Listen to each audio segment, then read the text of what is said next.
Hi guys, you're very welcome to this channel, narcscon. On this channel we believe in educating ourselves in relation to the narcissistic personality disorder in order to heal well and to avoid this personality type going forward.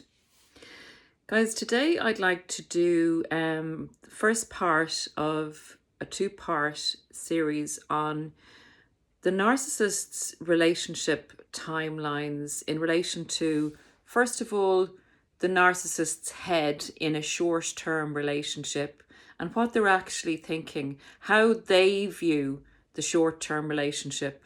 And I'd like to call that, say, anything from 6 months to 3 years maybe. And then for a long-term relationship in the next video, why do they stay in long-term relationships sometimes? So I can give you 3 examples of a long-term relationship with a narcissist in part 2. But let's dive into what's the narcissist actually thinking when they engage in a relatively short to medium term relationship that's of the intimate nature. So narcissists think totally differently to normal people. And that's what it's so hard to get our heads around when we're coming out of the narcissistically abusive relationship, of the intimate nature in particular, in all natures. But this is a prime example of all the narcissist tricks coming together in a more intense setting. And that's why I concentrate on the romantic or intimate relationship more so than others. So the narcissist is in need of a one-person supply. They're in need of a main source of supply, and the intimate relationship is the ideal setting so that you can actually have your supply at home with you and everything's hunky-dory and you can push the fuel button whenever you want. It's basically, you don't have to get a takeaway, you have it installed at home. So they obviously need to do their intel and they have to be careful that they pick the right person. Now, is that what they're thinking? No. They're looking at people and what people or a potential partner can provide for them. In other words, they're looking at situations and whether the person is, first of all, going to love them. That's in their view. But really, what their subconscious is thinking is this person going to be suitable for me? And suitable for me means a good source of food, a good source of fuel. In other words, I'm going to be able to, this person's not going to be difficult. This person's going to be easy and peaceful, and we're going to have a great relationship. In other words, in inverted commas, this person's going to be easy to control, and that's in the subconscious. So they're looking for a nice person. They're looking for, someone that they could love. And in their mind, they're actually thinking that they would like a nice, quality person. But in the background, their narcissism and what's going on in the subconscious is looking for a suitable person that would be a good source of fuel to the narcissist. These aren't their conscious thoughts. This is what's going on in the background. So they see the person and they look at you, obviously, in your attractiveness stakes, in other words, how suitable. Now, this is when they have the choice of supply. This isn't a desperate pick supply or someone they have to hop to when they didn't realize they were going to have an emergency situation, or you leave the narcissist, etc., as we've explained in other videos. This is when they have an optimum pick, when they have time to pick. This is their, this would be their ideal pick. So attractiveness is important, but it's not the total picture unless their narcissist is picking you for, some arm candy or to look good or to make their friends jealous, or to feel buoyed up by the fact that they're able to pick someone maybe out of their league, someone extremely attractive that's going to draw attention to them as a couple. They look at the whole picture in relation to the person. They will do their intel on the person, and that intel, they can do intel within a few minutes of meeting a person. As to, with a few questions, they can nearly discover if you're one of those nice people, if you're a decent person, if you're a good person, if you're going to be malleable, if you're going to be easy to manipulate. In other words, they will assess your empathy levels. They will assess your naivety. They will assess whether you're lonely. They will assess if you have any childhood wounds that could be poked around in order to get you to do their bidding. All these are the subconscious thoughts of the narcissist in their assessment of you. And then they will also look, this is the kind of commoner gardener narcissist. This isn't the really maybe talented narcissist, the rich narcissist, the whatever. This is just your average old narcissist, okay? Your average old narcissist. So they will be looking at the situation that you could provide for them. So the outer things that you could bring to the table in the relationship. And I don't get me wrong, we all, would look at a person in relation to the wholeness and everything and their situation. Assessing it kind of from a health point of view, we would nearly be saying, whether the person was in a bad situation and how did they get there and are they healthy or not healthy. But the narcissist looks at the situation as to how it'll benefit them. Is there enough offering in the package that you come in? In other words, like, are you financially solvent? Do you have a good job? Do you have good connections? Whatever they're after, as we've said before, there's a whole, you come with a whole package. So if the whole package is looking good to the narcissist, they will investigate further.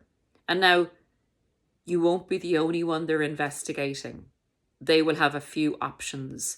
Narcissists have to have options because when they're controlling one person, with a hard manipulation, maybe a discard or a silent treatment, they need the attention of the other person while that person is kind of put on the shelf for a while, even in the active relationship. So they will be assessing quite a few options and going further down the road with a few options before they make their choice of the partner that they would wish to have.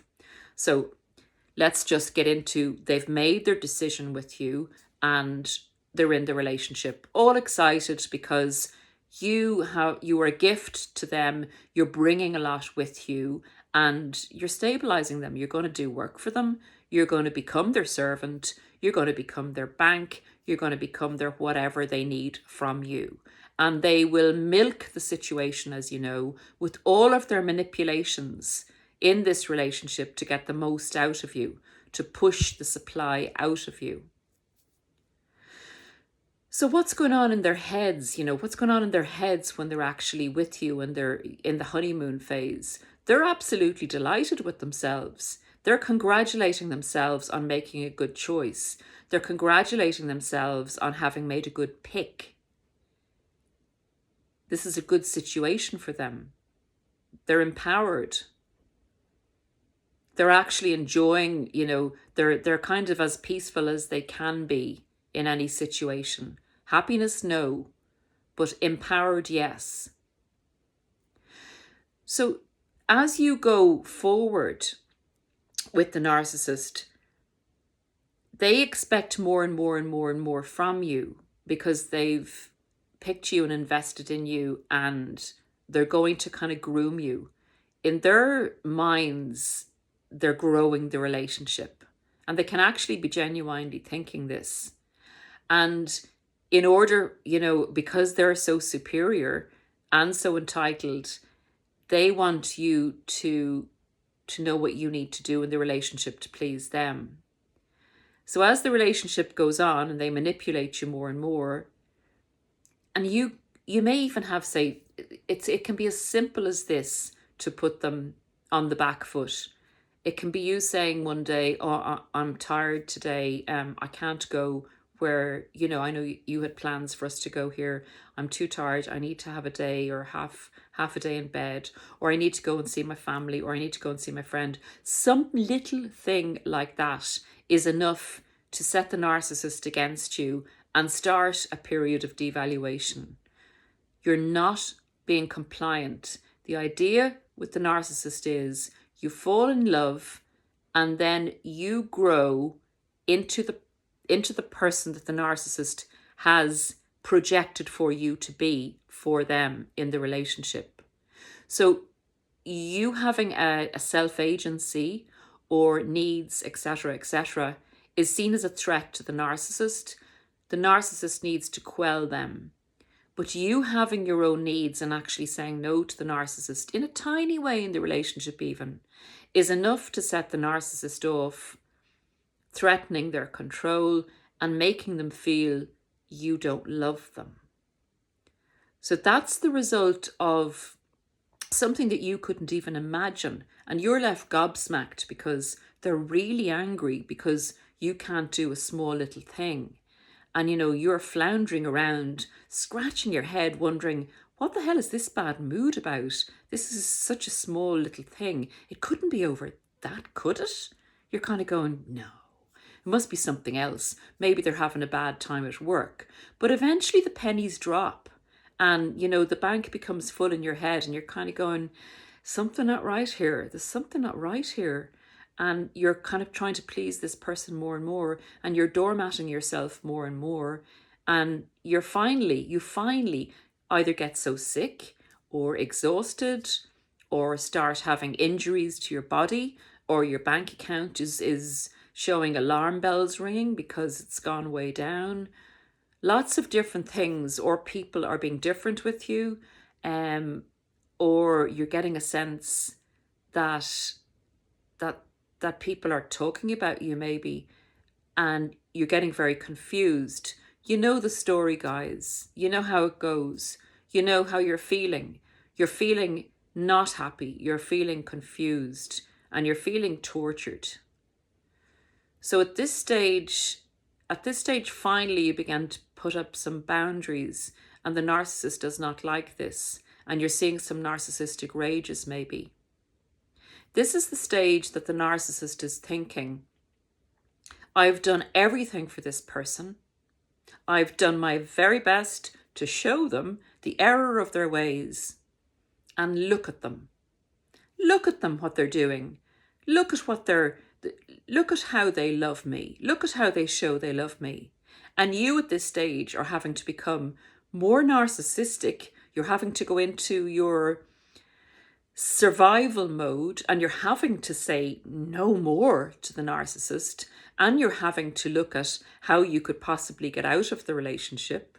The narcissist is asking you for more, and you're withdrawing and putting up boundaries. And at this stage, the narcissist is looking elsewhere, thinking that you are a big mistake. You pretended to be someone that you're not. And because they see other people as themselves, because narcissists believe all other people are the same as them, the way normal people and empathic people believe that, before they're introduced to the world of narcissism, that other people have the same empathy and have the same feelings as them. Narcissists believe you're being really selfish. You're just doing what you want yourself. And it's very clear to them that you do not love them at all, because you're standing up for yourself, because of the narcissist's manipulations. Because they've been putting so much control on you that you're not able to breathe and you can't live your life. And if you don't go into this survival mode where you put a few boundaries up between you and the narcissist, you're not going to survive. But the narcissist's mindset and headset is that you have to do what they want you to do, and you have to be the snapshot they took of you at the beginning of the relationship. You have to provide everything that was in your curriculum vitae in your CV when they employed you to be their intimate partner. And now look at you. Now look at you.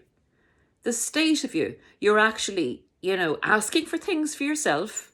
You're not being fully compliant. And therefore, in the narcissist's mind, you're not who you said you were. You're a liar because they tell lies. They know they're not who they say they are and pretend to be something else. So basically, they've projected themselves onto you at this stage. So you cannot win with a narcissist. And not even the doormatting doesn't even work eventually. We'll get into that in the long-term relationship. But it's impossible to have a relationship with a narcissist. It's a very damaging, destructive process to be in a relationship with a narcissist. And the narcissist comes out of the relationship not introspecting, not thinking there's a damn thing wrong with them at all. It's just that you have destroyed the relationship because you don't love them. You pretended to love them in the beginning by pretending to be all the things the narcissist decided that you were in the beginning. And because you weren't able to take the abuse, because you were healthy enough not to take the abuse, you stood up for yourself. And by doing this, the narcissist is convinced that you don't love them. Because it's never about you, it's always about the narcissist getting their supply from a compliant source that will give more and more and more and more until the narcissist sees another option that could give them more than your more and more and more and decides to monkey branch over to the next person, sometimes leaving you to rebuild your supply and you get real healthy again and maybe your situation improves. And the narcissist will keep an eye on your situation and decide to have a little peek at you every now and again, just in case you might become an option to them again, having learned the error of your ways, and they may deem you worthy of a little check now and again to see if they would consider spending time with you again, having learned your lesson.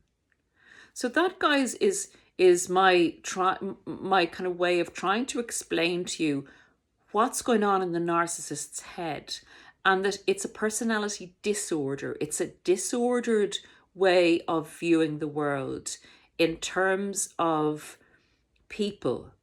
It's not, the narcissist doesn't acknowledge your rights as a person. It's all about them, and you can't even read a situation that might set a narcissist off being a narcissistic injury within the relationship. It could be anything that you do that you would say to another person, they cannot seriously be, offended or hurt by me doing this. It just doesn't make sense to a normal person.